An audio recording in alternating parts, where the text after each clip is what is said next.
Imagine a region that managed to completely triple its wealth, build this high-tech green economy, and like virtually conquer unemployment, Yeah. all within the span of a single generation. Right, which sounds like an absolute economic triumph. Exactly. It sounds impossible. But what if I told you that while all of this unprecedented growth was happening, the population of that exact same region was quietly and steadily collapsing? It's the ultimate economic paradox. It really is. So today we are going on a deep dive into this massive multi-decade transformation of Central Europe and the Baltics. Yeah, a region we'll just refer to as the CEB for short. Right, the CEB. hmm And we're looking at the timeline spanning from the turbulent 1990s all the way into the 2020s.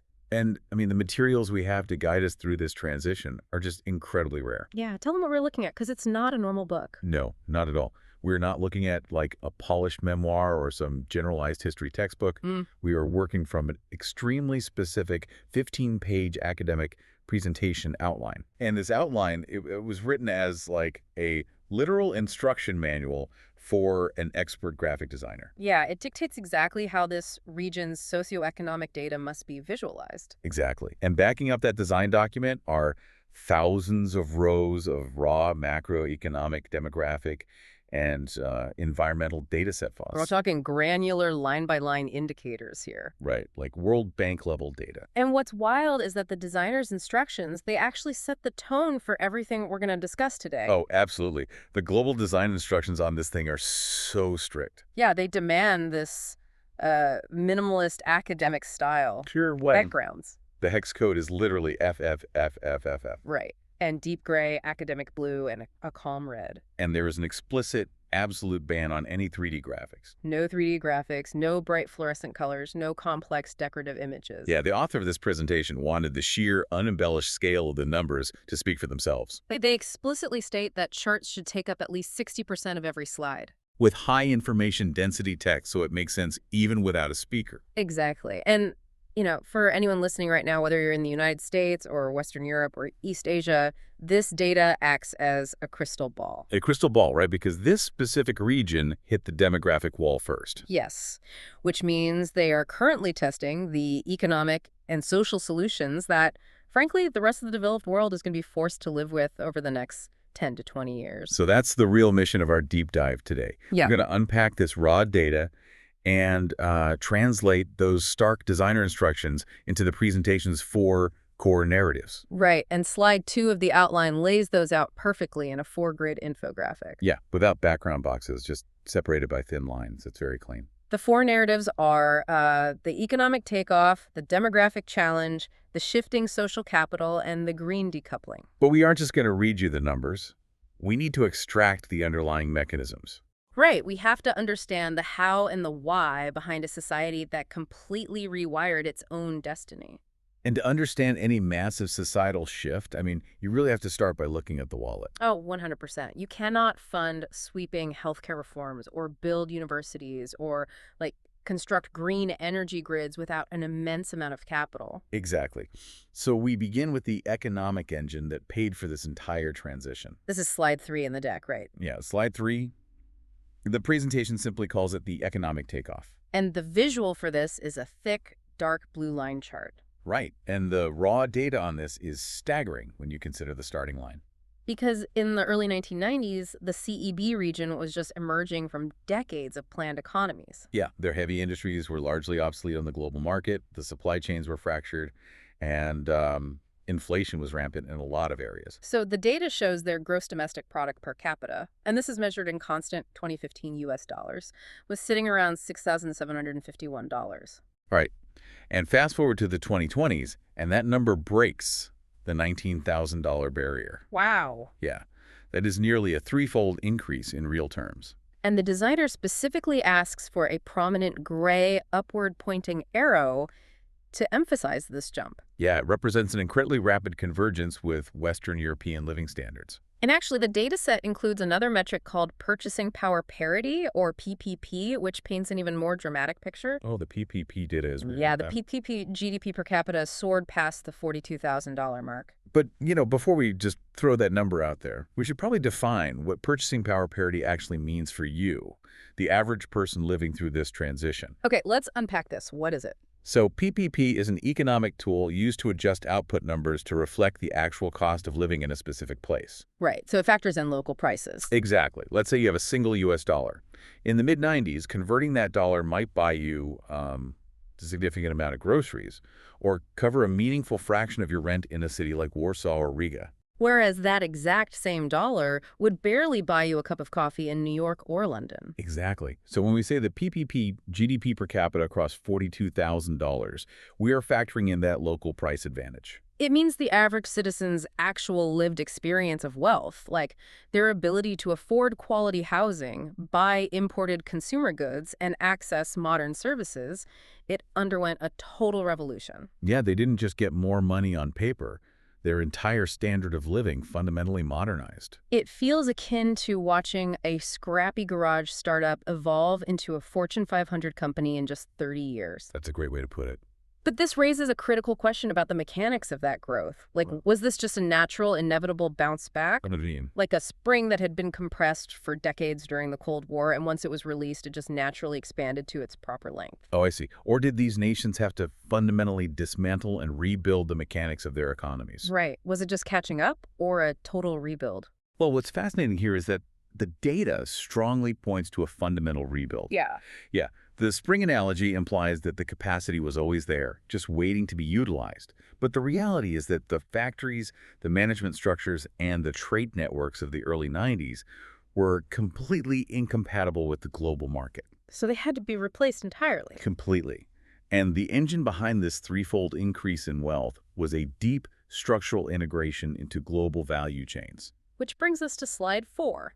The title is literally Deep Integration into Global Value Chains. Right. And if you look at the raw data for exports of goods and services, the volume grew exponentially. Yeah, the visual for this is a gray area chart, and the designer specifically notes it shows exponential growth. It eventually crossed the $500 billion mark. $500 billion in exports.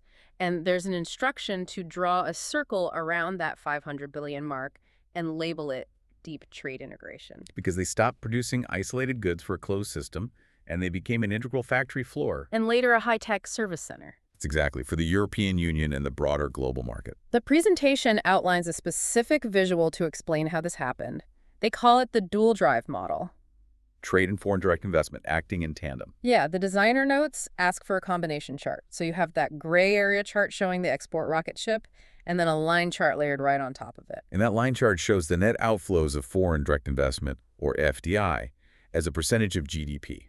So let's walk through how that dual drive actually functions on the ground. Okay, so foreign direct investment is the ignition, and trade is the engine. I like that. In the late 90s and early 2000s, multinational companies, say a major German automotive manufacturer or a French logistics firm, they're looking for ways to optimize their production. Right. They look at the CEB region and see a population that is highly illiterate, technically skilled, but currently underemployed. And relatively inexpensive to hire, right? Yes, and sitting right on the geographic border of the wealthiest consumer market in the world.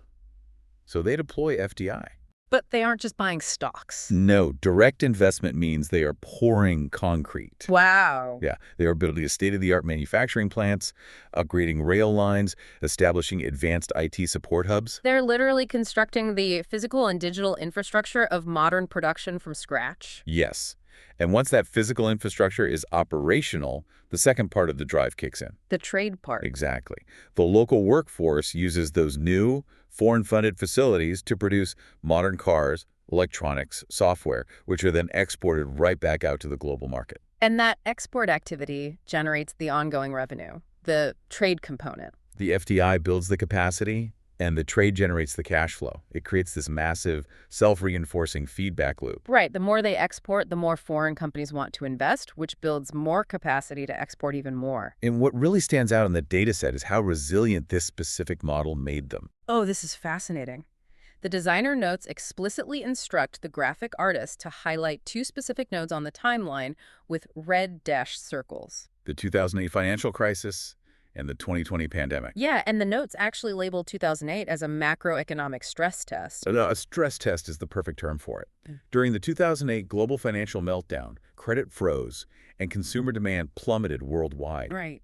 If the CEB's economic miracle had been superficial, like, say, a massive real estate bubble built on cheap debt or reliance on a single volatile commodity, the economy would have shattered. It would have taken decades to recover. Exactly. But the data shows that after a sharp, incredibly painful contraction, their recovery was remarkably swift. Because they weren't just selling a luxury product that people could easily cut from their budgets. Precisely. It's because their integration into the European supply chain was so deep and structural. Right, like a German car company couldn't simply shut down its plants in Central Europe during the recession because those plants were manufacturing the critical components needed for the vehicles being sold in China or the US. The CEB region had made itself an indispensable link in the chain of global production. They weren't just a peripheral partner. They were the core machinery. So when you look at the gross national income data, the sheer scale of the wealth creation is hard to wrap your head around. We are talking about an economy jumping from hundreds of billions to well over $1 trillion. And translated into reality, this means thousands of miles of newly paved highways, the construction of modern hospitals, citizens taking international vacations for the first time in their family's history. Yeah, and the replacement of incredibly old, inefficient coal-fired home heating systems with modern infrastructure. It completely redefined the baseline standard of living. The standard of living skyrocketed, which brings us to the most startling paradox in this entire deep dive. Slide 5, the demographic challenge. Right. If we think about that Fortune 500 company analogy again, usually when a corporation experiences 3 decades of exponential, record-breaking financial growth, what happens to their human resources department? Oh, they go into hyperdrive. They hire massively. Right. They build sprawling new headquarters.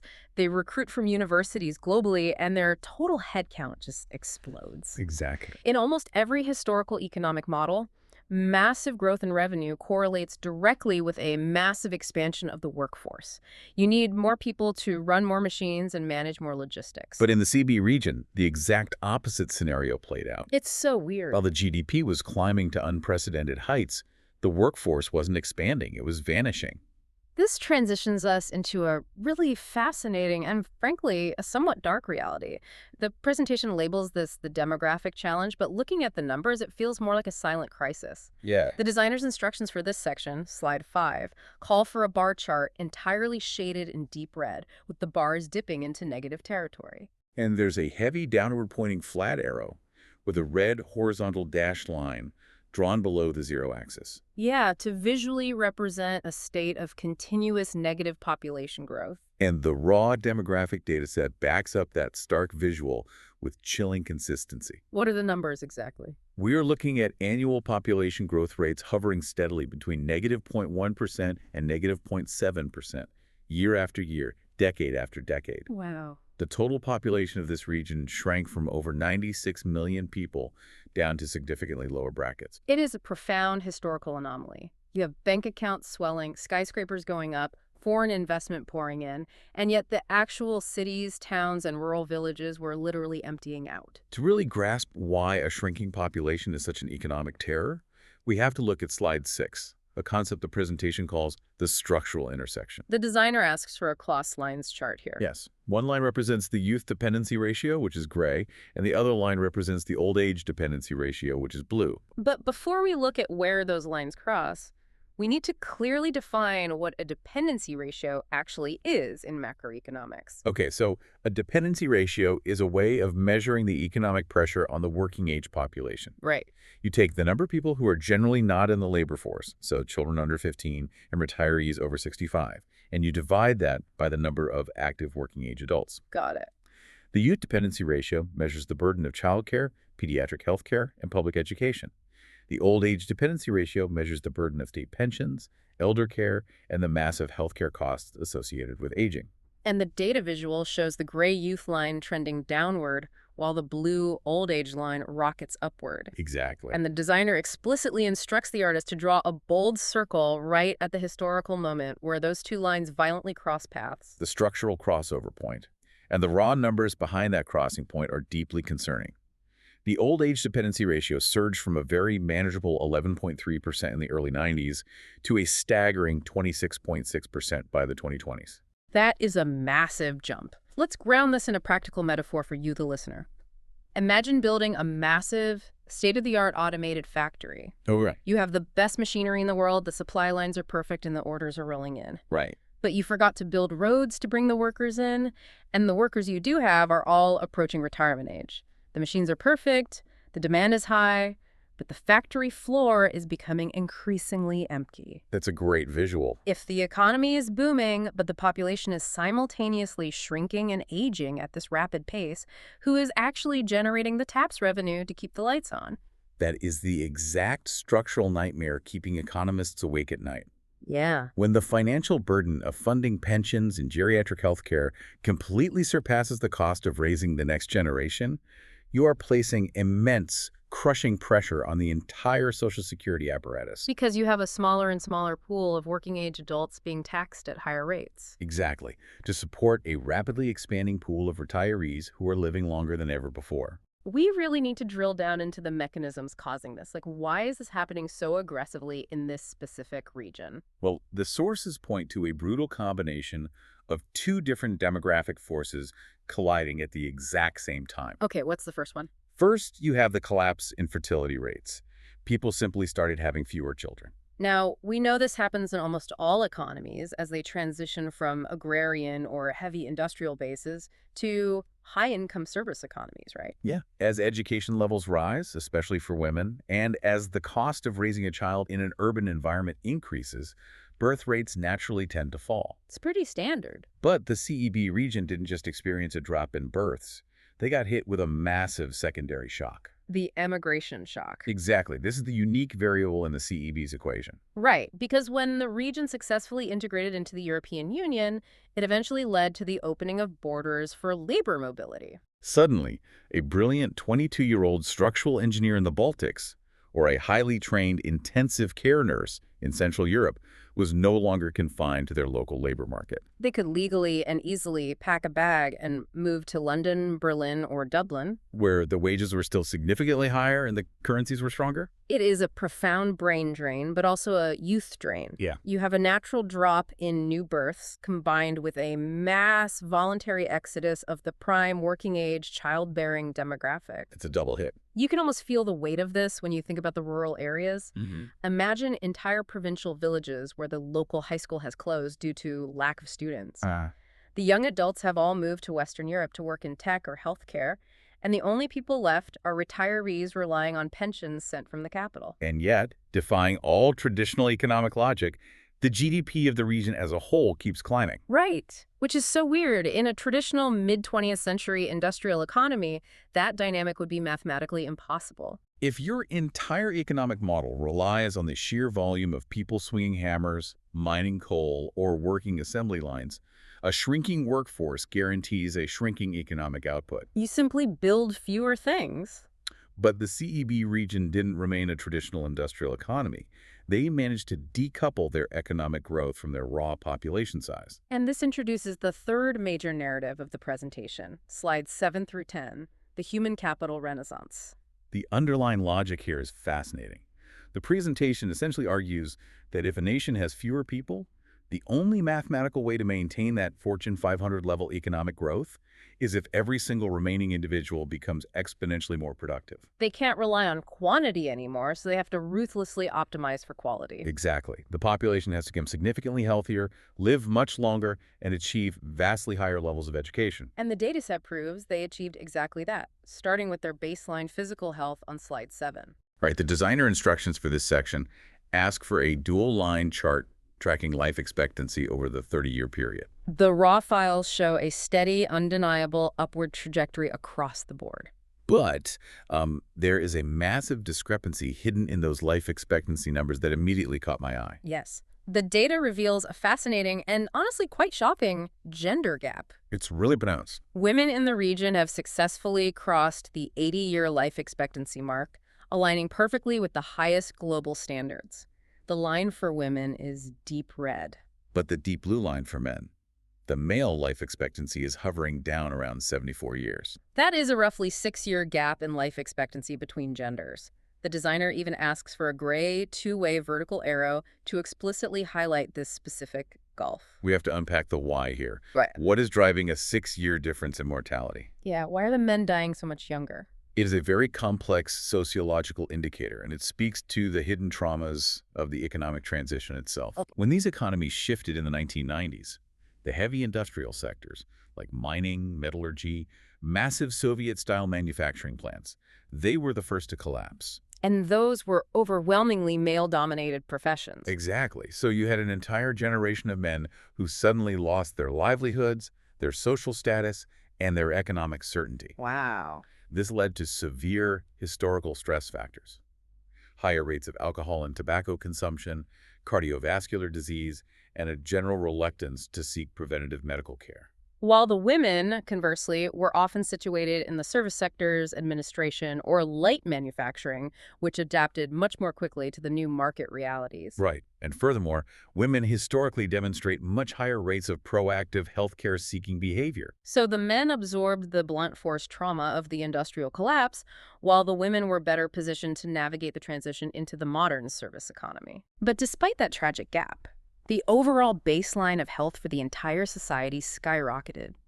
You just have to look at the raw numbers for infant mortality on slide 8 to see the systemic changes. The infant mortality data is incredible. The visual is a step-descending line chart, and the data shows that under 5 mortality experienced what can only be described as a cliff drop. Yeah.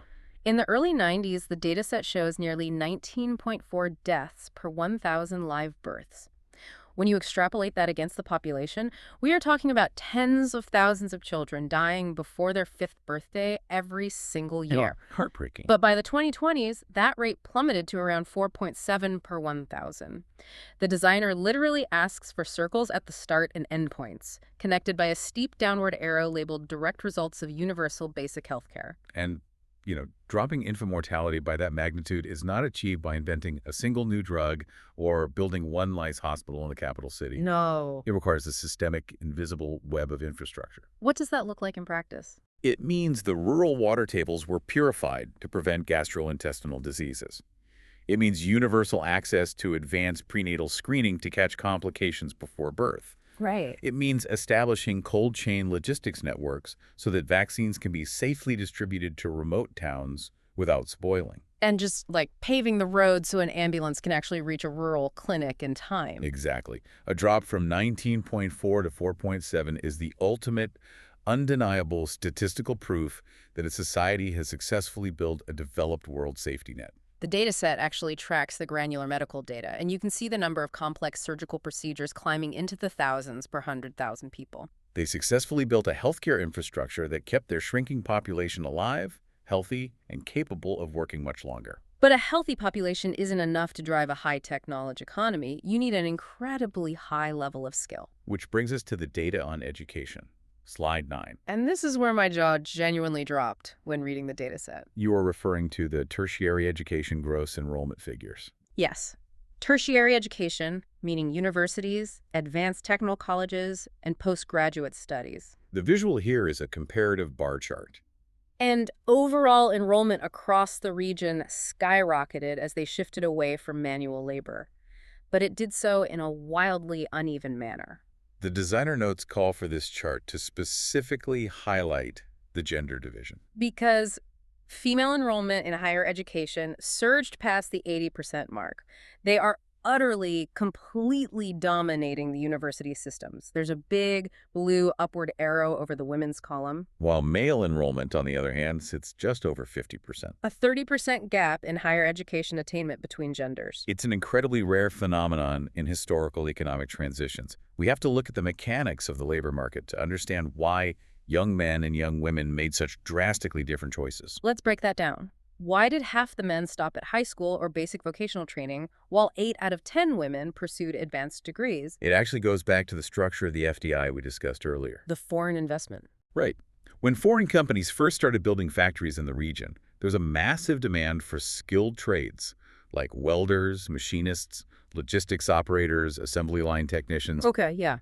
These jobs offered immediate, relatively high wages without the need for a 4-year university degree.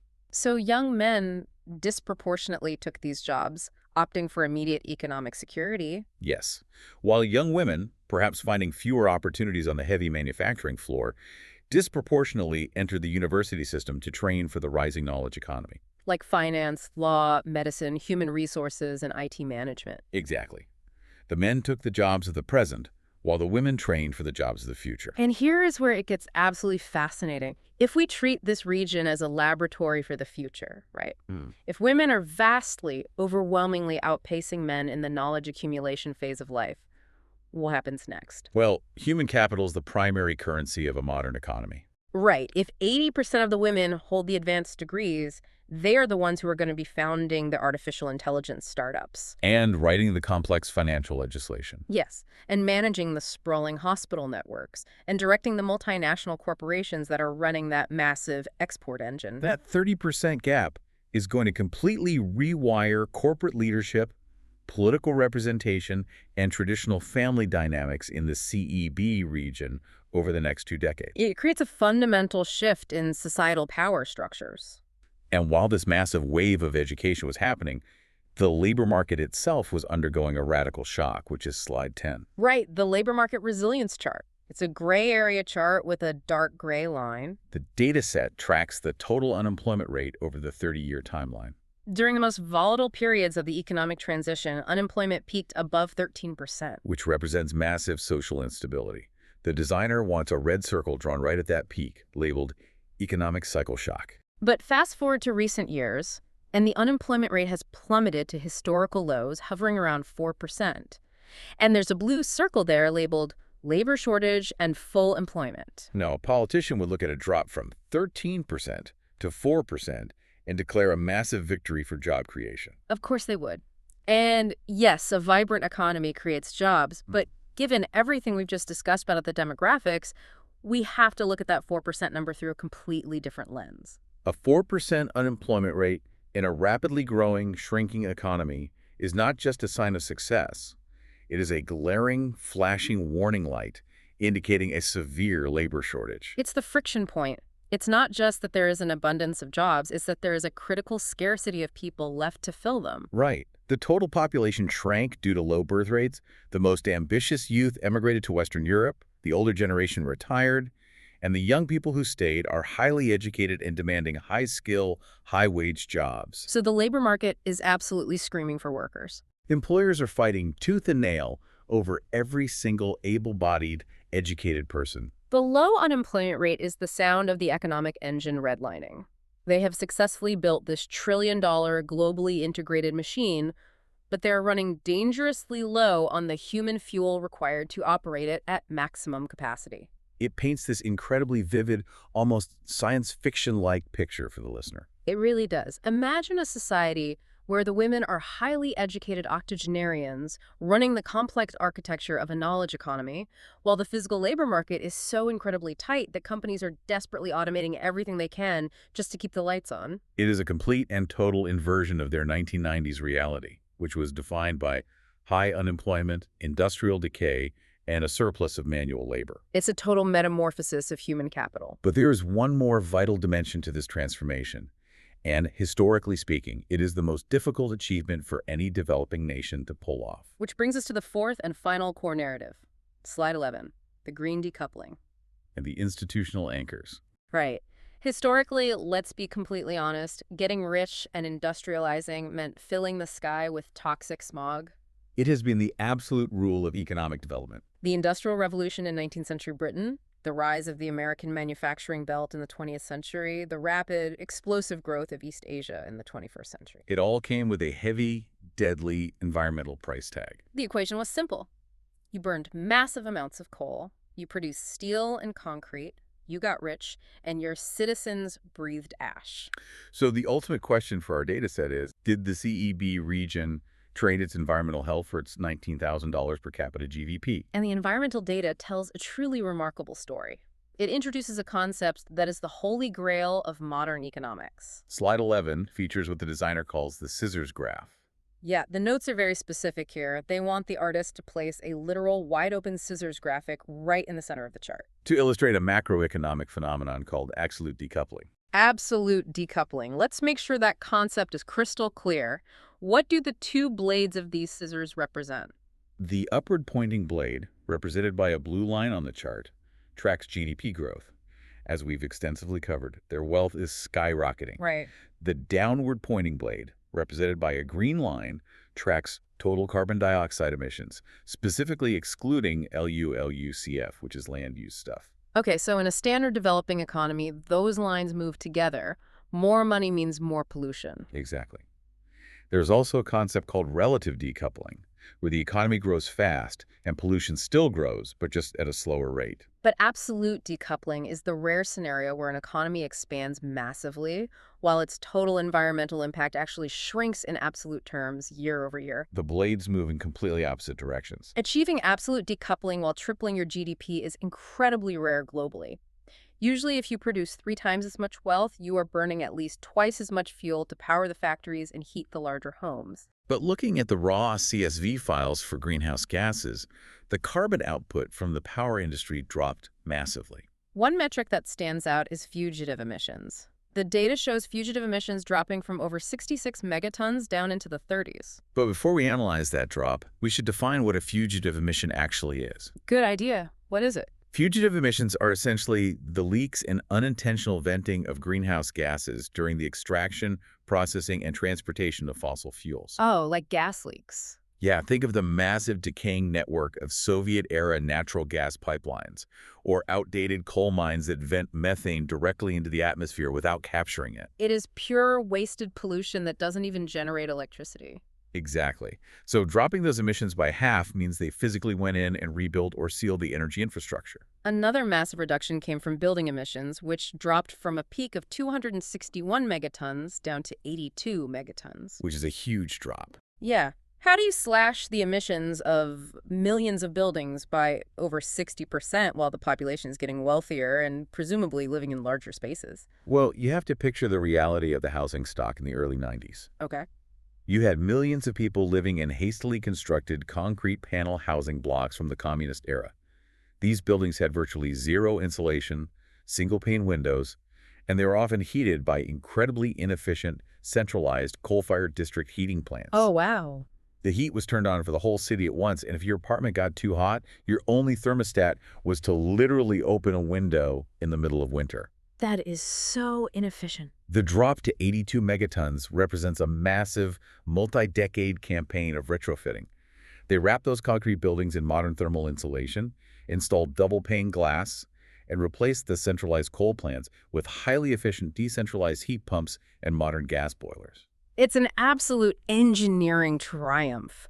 And they didn't just stop at reducing emissions, they fundamentally altered where their energy was coming from. Slide 12 covers the renewable energy transition. Yeah, the data set on renewable energy consumption is incredibly telling.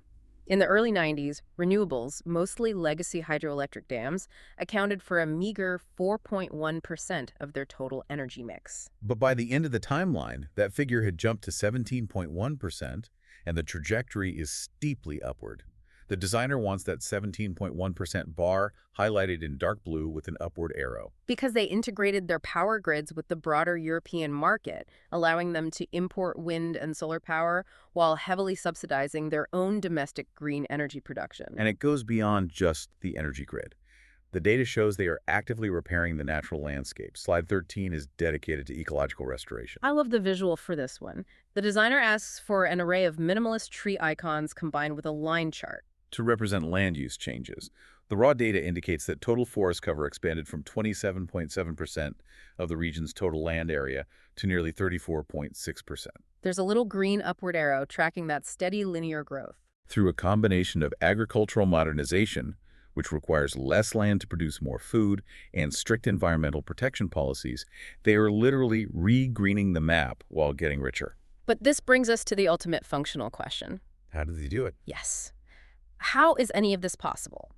How does a region suffering from a massive demographic collapse manage to attract hundreds of billions in foreign investment, rebuild its entire healthcare and education systems, and completely retrofit its environmental infrastructure all at the exact same time? It requires an impossible level of coordination. The answer, according to slide 14, lies in the invisible infrastructure, the institutions.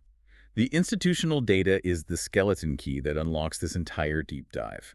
The dataset includes complex international scores measuring regulatory quality and corruption control. And the visual here is a radar chart or horizontal bar chart with a dark gray box highlighting the high scores in regulatory quality.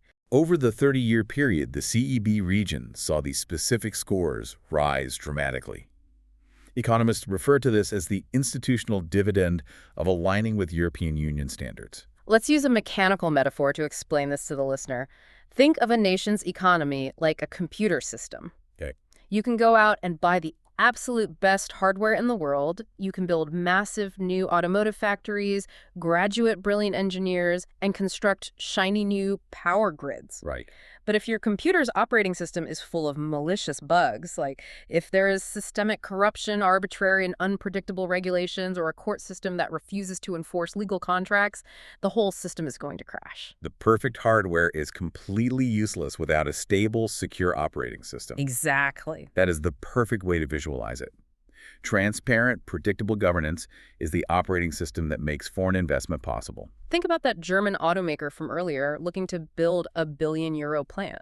They will not deploy that capital if they believe a corrupt local mayor can simply seize their physical assets, or if the local courts will not protect their intellectual property. Exactly. Similarly, a government cannot successfully execute a complex 30-year green energy transition if the public subsidies are constantly disappearing into the offshore bank accounts of local oligarchs. So how did they debug the operating system? How do you force entrenched corruption out of a system? By tying the ultimate financial prize to strict, externally audited legal standards. The EU integration. Right. The process of joining the European Union wasn't just about signing a treaty. It required adopting tens of thousands of pages of EU law. The acquis communautaire. Exactly. In order to receive the massive influx of EU structural funds, which were billions of euros meant to build highways and hospitals, these nations had to allow independent international audits. They had to guarantee property rights, streamline the bureaucratic process for registering a business, and create independent anti-corruption task forces. The prospect of integration forced the local political elites to clean house because the financial reward for compliance was simply too massive to ignore.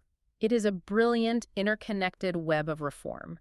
By debugging their institutional operating system to meet strict EU standards, they unlocked the trust required for massive foreign direct investment. And that FDI built the factories that generated the economic boom. Yes, and the tax revenues from that boom funded the hospitals that dropped the infant mortality rate and the universities that educated the workforce. And then that highly educated, newly wealthy society had the capital and the political will to invest in the green technology that cleaned the air and expanded the forests. Every single data point we've discussed today relies on the integrity of the one preceding it. And that profound interconnectedness is exactly what makes this specific dataset so vital for modern economists to study. It provides empirical, mathematical proof that deep environmental protection and explosive economic growth are not mutually exclusive concepts, provided that the institutional framework holding them together is transparent and sound. Which brings us to the synthesis of everything we've uncovered today. Slide 15, the final conclusion slide. Which has no complex charts, just bold text and the data source citation in the corner. We have looked deeply into the economic mechanics, we've traced the structural lines of the demographics, and we've examined the environmental outcomes. And the Central Europe and the Baltics region has successfully completed a historic, almost unprecedented leap. They moved from the sheer chaos and uncertainty of the post-Soviet collapse in the early 90s directly into a high-income, highly developed phase. They entirely broke the old toxic paradigm that insists industrial growth must inherently equal environmental destruction. They achieved the economic miracle. But as we look toward the future, the data tells us that their ultimate test for the next decade is not going to be economic. No, it's not a question of whether they can build another state-of-the-art factory or attract another global tech giant or squeeze another megaton of carbon out of their heating grid. Their ultimate test is purely demographic. The shrinking, aging population. Yes. I want to challenge anyone listening to this right now to consider what this specific regional data means for the rest of the world. Because the CEB region is acting as an active laboratory for the future of almost all developed nations. From South Korea and Japan to Italy to the United States, populations are aging and birth rates are falling below replacement levels. The CEB region simply hit the demographic wall first and fastest because of that unique emigration factor we discussed. So the monumental question they are currently trying to answer for the rest of us is this. Can a modern society maintain sustainable, high-income prosperity by substituting the sheer numbers of a growing population with incredibly high-quality human capital and highly efficient green technology? Can you successfully run a booming trillion-dollar economy with fewer but vastly more educated, vastly healthier people? It is the ultimate macroeconomic tightrope walk. And as we wrap up our deep dive into these designer notes and massive spreadsheets, I want to leave you with a completely new angle to mull over. Okay. Something that builds directly on the raw data we unpacked today, but takes it one step further into the realm of sociology. You are looking at the collision of the demographic and education data, aren't you? I am. Think about the direct intersection of three very specific data points we discussed today. Right, lay them out. Point one, a massive 30% gap in university education where young women are absolutely dominating young men in the acquisition of advanced degrees. Yep. Point two, a severe structural labor shortage across the entire economy, meaning anyone with high-level skills is in absolute demand. Right. And point three, a 6-year life expectancy gap where women are significantly outliving men. Okay. When you put those three powerful statistical realities into a blender, are we watching the CEB region quietly transition into the world's first modern organic matriarchy? Wow. It is a truly fascinating hypothesis when you look strictly at the mechanics of human capital.